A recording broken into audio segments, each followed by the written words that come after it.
കോതമംഗലം നിയോജക മണ്ഡലത്തിലെ LDF സ്ഥാനാർത്ഥി ആന്റണി ജോണും UDF സ്ഥാനാർത്ഥി ഷിബു തെക്കുംപുറവും രാവിലെ തന്നെ വോട്ട് രേഖപ്പെടുത്തി മികച്ച വിജയ പ്രതീക്ഷ പങ്കുവച്ചു. Kothamangalam bishop Mar George Madathikandathil saint George സ്കൂളിലെ 81 നമ്പർ ബൂത്തിലെത്തി തന്റെ സമ്മതിദാനാവകാശം വിനിയോഗിച്ചു.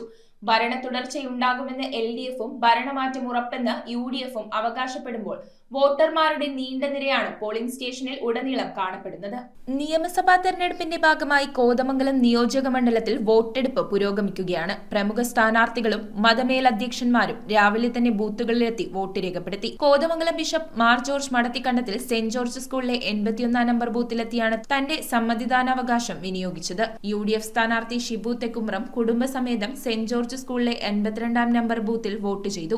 UDF സർക്കാർ അധികാരത്തിൽ വരുമെന്നും തന്റെ വിജയം സുനിശ്ചിതമാണെന്നും വോട്ട് രേഖപ്പെടുത്തിയ ശേഷം അദ്ദേഹം പറഞ്ഞു. തികഞ്ഞ വിജയ പ്രതീക്ഷയിലാണ് ഐക്യ ജനാധിപത്യ മുന്നണി.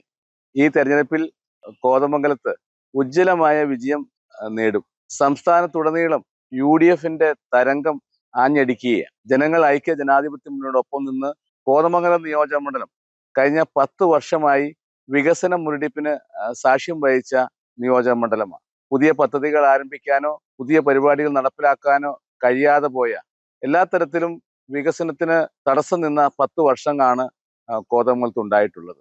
ഈ തെരഞ്ഞെടുപ്പ് ജനങ്ങൾ ഈ വികസന തട്ടിപ്പിനെതിരെ ശക്തമായി വിധി എഴുതും. ഈ തെരഞ്ഞെടുപ്പ് കോതമംഗലത്ത് ഐക്യ ജനാധിപത്യ മുന്നണി ചരിത്ര വിജയം നേടി ഈ നിയോജക മണ്ഡലം തിരിച്ചു പിടിക്കും.